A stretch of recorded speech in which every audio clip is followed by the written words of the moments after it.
estamos en otro capítulo de la entrevista educativa en que tenemos una posibilidad única. Ya hemos tenido más de 30 invitados a esta entrevista, pero todos han sido una sola vez. Esta va a ser la primera vez que vamos a entrevistar por segunda vez a un gran entrevistado. Él es Michael Fullan, un académico de renombre que además ha participado con mucha fuerza en todo lo que es el cambio de los sistemas educativos en distintas partes del mundo, no solo en Canadá y Ontario, donde vive y trabaja regularmente, sino también en Australia, en California, en Uruguay, en distintos lugares.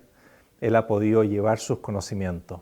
Hoy lo tenemos en Chile, invitado por seminario y por la Agencia de Calidad, y tenemos la posibilidad de conversar nuevamente con él. How are you, Michael? I'm great. It's a privilege to be interviewed for the second time by you in 5 years. So we're doing some really exciting work in lots of places. So I'm energized. It's great work. We had a conversation 5 years ago in the same space of the educational interview, and we discussed about teachers and teachers' profession. We discussed about the accountability system. We discussed about the change. And I remember that you say that you are more optimistic at that moment 5 years ago than you were in the past. Yeah.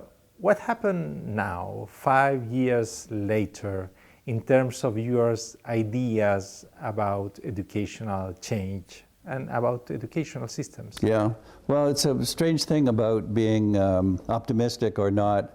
I think there's a bias I have, which is I'm always more optimistic in the present time. So you can't count on that answer.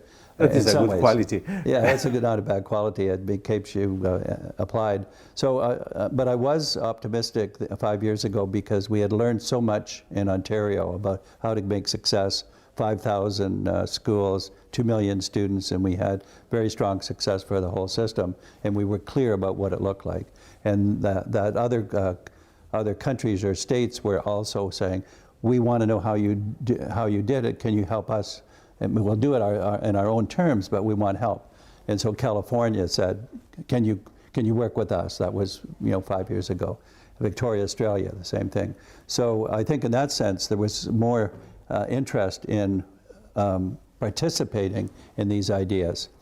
But what I think has happened in the last 5 years is because of this uptake, we've become more specific about what the major ideas are. And I'll mention a few. Leadership. The leadership of the school leader has really strongly shifted to what we call lead learner, where principals are now participating with teachers and helping move the school forward together. Not as the boss, but as somebody who's part of the group, the lead learner group.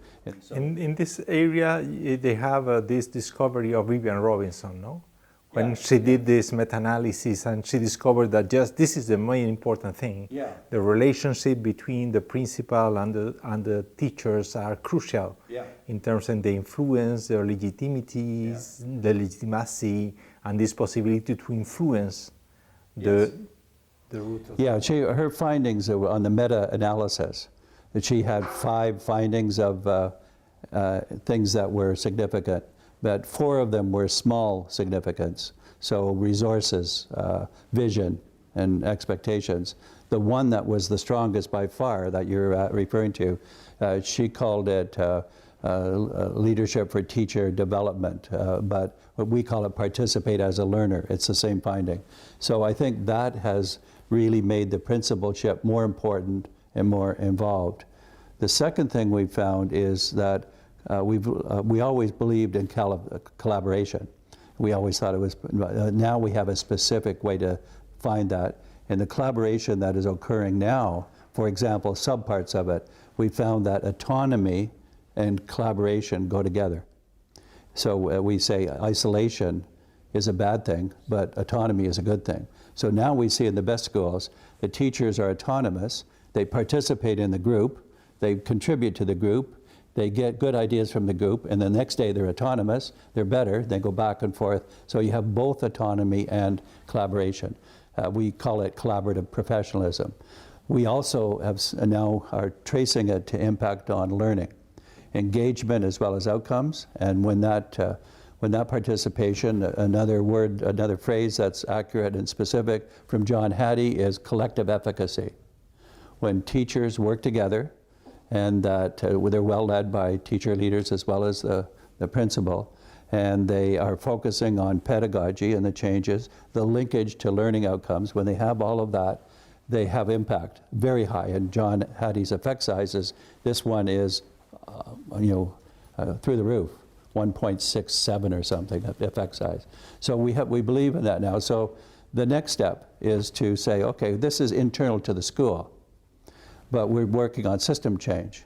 So how do we get at system change? System change then becomes, if you just do the building blocks, schools learning from each other, so networks of schools. Instead of the same way that inside the school the culture has to be better, across schools it has to be better. Better relationships between the local municipality and the schools, two-way relationship, more participation. And then you begin to see it in policies, that the policies are more supportive. I'm talking accountability now. People have moved from heavy-handed external accountability, which we called punitive accountability, to more accountability that's interactive around it. Richard Elmore, who you would know, said, 2004, he said, internal accountability, when people learn to be accountable for themselves, is a logically precedes the external accountability with the assessments. So we have, I think, have that sequence right. So there's more changes around deep learning I could talk about and will. The final point I want to make about this initial set of changes, in 2016, 2017, we coined the focus as a matter of coherence. We said people have been working on alignment, getting the pieces in place, but coherence is what it looks like in your mind. Is it connected as I go about my work? And we have the definition, the shared depth of understanding about the nature of the work, because shared depth, you can see already, you can't get that from a speech or a document. You can only get shared depth by working on the problem interactively over a period of time. It's really the culture of learning in the school. So I think this has been, I know this has been a very major breakthrough, because thousands and thousands of people are grabbing our book and say, coherence, that's right. We have focused direction, collaborative culture, deep learning, and securing accountability, only 4 things. And people now say, this is the answer. The trouble is, then they say, well, how do you do this? Now we're back to the change process, but coherence is the big concept for us in the last 3 years. That is important. And what is the intellectual story of this concept of coherence? Because it's not how you think that you arrive to this specific content. You think that this is a system in general that is try to have different energies and forces, and it's part of the work that is natural to have coherence. If it's the change in terms that they don't have a sort of top-down policies possible now, they have different form of view of education. What now we need coherence and we hadn't need in the past maybe so much. Yeah, I think that's an interesting question would be, how in the world did we miss coherence? How do we fail to recognize that that was the key point? I don't know the answer to that. I just know it was slow to find out. I think we depended on the structural changes. We depended on superficial concepts like collaboration. And collaboration as a superficial concept might be good or bad. So we had to get more specific. I think then as we worked more and more on the solutions, we began to see that those that were getting the most success had figured it out. Coherence is in your mind, not on paper. And they did it together, so it was shared coherence. So I think it was the insight or the discovery that those systems, we could take 50 schools that were all collaborating, and we would find 15 of them that were good and making progress. 35, they were all collaborating. What was the difference? The ones that were collaborating that got the results were specific. They were interaction. They produced the coherence. And that it was, in our own work, we're very close to practice all the time. And we say that 80% of our best ideas comes from leading practitioners. Because we were so close to the scene, we figured it out and saw it because it was in the people, the phrase we have is, the people who are successful could talk the walk. And because they were clear about what they were doing, they could talk the walk to each other. And if we go into a school and we ask people separately what's happening here, and the teachers give us general answers, we say there's not coherence there. We go into the school that's effective, we get specific answers, and they're consistent even though they're not checking with each other when we ask. They are just know what they're doing and they've discovered it. So this, I think, is very attractive to people, and it's something that's specific they can understand, and then they know they have to do the work of interaction. They have to change the culture to get coherence because they have to interact around the work of change. This is part of the work of the leaders? Yes. Produce coherence? Yeah, to produce coherence, we say that, I mean, basically the need is to develop a coherence-making capacity. How does that? And the leader needs to lead that. We also have other, we call them sticky phrases, there's 6 of them, but another one is use the group to change the group. So now with the principals that are successful, they're not getting coherence one-on-one.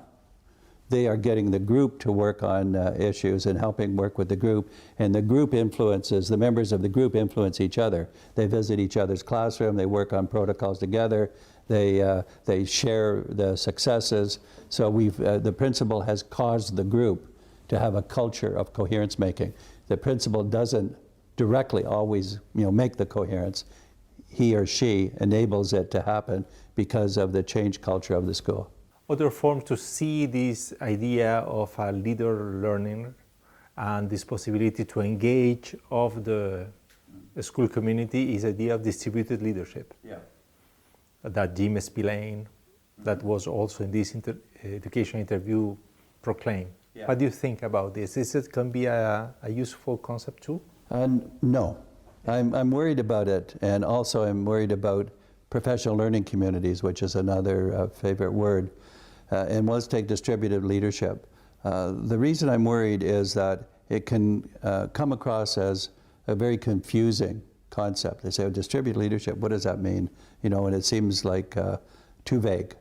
And then, or it can be distributed leadership, I hand out leadership to different people, but the coherence suffers because the leadership is too dispersed. So we want, the whole point about our work is we want a more precise formulation of the strategy.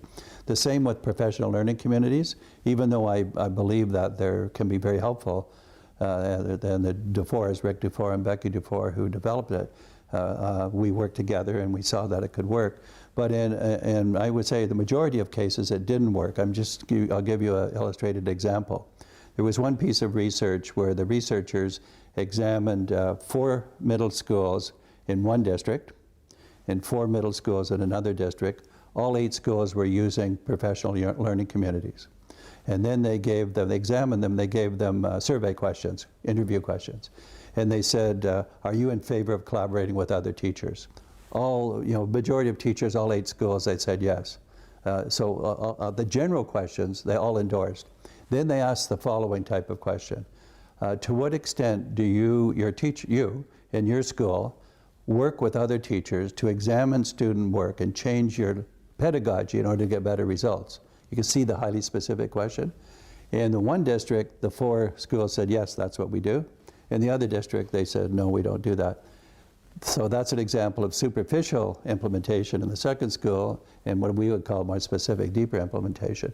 The difference was the results. The school that did the specific things, of course, got better results because they were that. So these concepts of distributed leadership, if they're not specific enough, you can't really think that they have an impact. Or if you give them and help 50 schools do it, it'll be very uneven because of the vagueness of the concept. It's interesting. You try to develop a very precise language and concepts. Yeah. What do you think that is the ways to promote this type of collaboration? Because you try to impulse this collaboration. Yeah. What is do you think that is more outside, inside? Is more inside, outside? What is the type of mechanism and drivers that can produce this type of movement in the schools? Yeah, you have to get the psychology of change right. And the psychology of change always, I'm talking about actual change, always boils down as to whether the people in the situation are motivated to do the change. It's always the case. That's the basic definition of it. So the question is, if we know that change is needed, that because there's not collaboration, because the results are not very good, how do you get it? And if you impose it, it doesn't work. If you let the school figure it out, it doesn't work. So there's something in between those two. So this is about then the collaboration that we do want to work. And we have another sticky phrase, the difference between precision and prescription. So precision is specificity. Prescription can be specificity, but it's imposed. So we have now, as a result of the leader as lead learner, another aspect of the lead learner is to create a condition of trust. Trust is that it's okay to make mistakes, that we learn from our mistakes. It's the growth mindset. The principal who says, I want to be able to say to you, I don't know how to do something. We want a climate where we can say we don't know in order to get to know. I want you in front of your students to be able to say that, in front of each other. So in the case examples, we have lots of videos of this. The principal has created this climate. It's okay to make mistakes and then learn and develop. And that's what we see in these cases. And then with them we say we need to get specific, because you want to look at what is the impact on student learning. You have to have the evidence and what I would call the causal pathways. And then when they start to get more specific, you start to get this, the results happening. So here's the principal and other teacher leaders who come to be more specific, but we have another rule, never impose an idea on somebody else. And in fact, if you work with them and you identify specific things that work, most people will take the idea because they see that it's worked. If you tell them they have to take it, they back off. So that's the psychology of change. And the good schools, they come to believe in that. And when they do believe it, they get better results. And now the teachers are reinforcing the direction. The teachers are owning the change. So that's how it works. You said at the beginning of this interview that in these 5 years, two main concepts are coherence and are deep learning. Yeah. What is about deep learning? What is you try to say with that? Yeah, deep learning, again, all of our work, we work towards precision. So we have a book called Deep Learning, Engage the World, Change the World. And what it is we noticed that, first of all, that the normal schooling is boring. We have lots of graphs, student view, teacher view. The interest of students goes down as they go up the grade levels. So a grade 1 or 2, it's high, and by the time they get to grade 9 or 10, it's 37%, 35% of the students are involved, or even the teachers are not. So I'm going to say, I think it's accurate to say that the regular system that we've had for 100 years, 125 years, no longer works. Even if you try to make literacy and numeracy possible, it's still not enough. You can't go out in this complex world just be literate and expect to be successful. So something was wrong. In the meantime, technology and other parts of the world were attracting students outside of the school. So their energies were going to the technology, even though there was lots of problems in that. So what we found out is that some schools were making a big change. They knew that it was boring, and they knew they had to change to bigger goals and bigger learning. And this, we not only we figured it out, I'll tell you what it is, but we also framed it, and first of all what it was and then how we framed it. We said the real outcomes that are most powerful, we came to the conclusion were the 6 C's. So 4 of them were often called 21st century skills. So collaboration, communication, critical thinking, and creativity.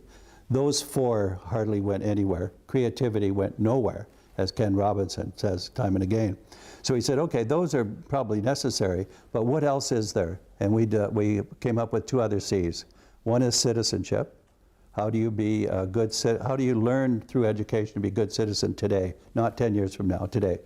A character, which is a bit of a hard word to translate. Yes, what is character? Character is reliability, perseverance, self-directed learning. You've got kind of, you're dependable. Carol Dweck?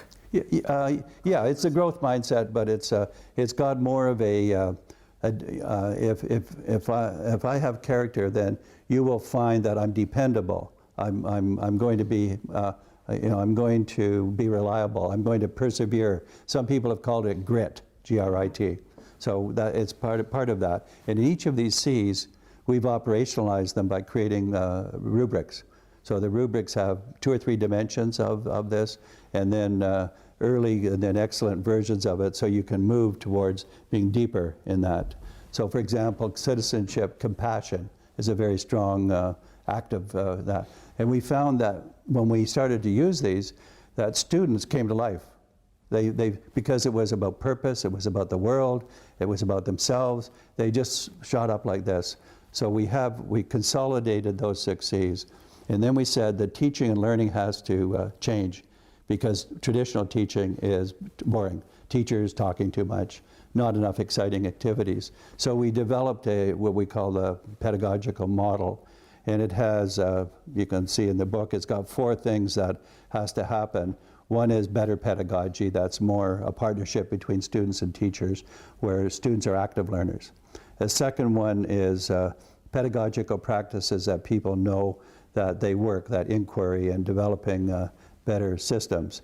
The third is changing the learning environment. So it's now much more dynamic. And the fourth is leveraging digital, which is using technology. So this is all integrated. Those also have that same kind of rubric approach to it. And then we said, like most things, we said, we are on the right track. A lot of people in school say we are, but we don't know the details. So how do we develop the details? So this is 4 years ago. We formed invited schools and countries to form clusters to come and work with us to implement this. We would guide the implementation, but they would develop it. And we have now... It's interesting, you have different contexts. Yeah, different contexts. We wanted this differences. Deep learning in different contexts. Absolutely. And so we have, if I go alphabetically, the 7 countries are Australia, Canada, Finland, Netherlands, New Zealand, Uruguay, United States. And later this month, I'm going to Hong Kong to open up the deep learning group of schools that will start there. So these schools, there's about 1,200 of them, are in clusters. They have local cluster leaders. They're implementing the 6 C's and the new technology. The excitement of learning is going up. Students who were previously alienated from schooling, regular schooling, are now, we call it the equity hypothesis, are now finding that they didn't find a place when they just had to memorize and criticize things in novels and that. But now, when they're working on a project, we found that a lot of people are working on projects that we call engage the world, change the world. So that we have videos I show all this week I have made, where you have a group in Uruguay, one of the schools, where the students are developing the technology and teaching the teacher about the technology part. The teacher is helping with the evaluation or the pedagogy. And a student says, a 10-year-old girl says in Spanish, I'm supposed to help humanity, I think I'll start with my own community.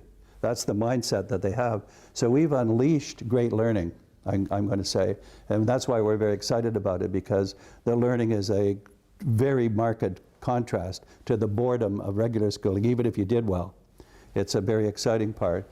And we have a chance also, and this is the big idea, of, we call it the equity hypothesis. We have a chance because we see that those students who are least likely to graduate are some of the ones that are coming in more readily.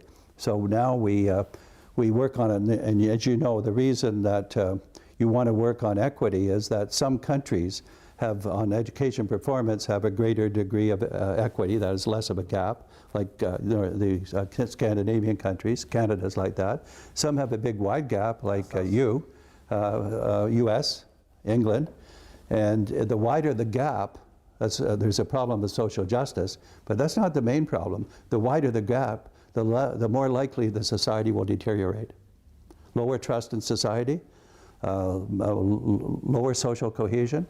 So behind these deep learning reforms, and what is attractive to all levels, is the possibility that the society will improve at the very time when the danger signals of the future, the lack of jobs, conflict around the world, climate change, the robots and taking over, all of that, there's many dangerous signals. And if you have students who are much more competent in the 6 C's, much more committed to making a difference in their local community and beyond that, you have a chance of changing the society for the better.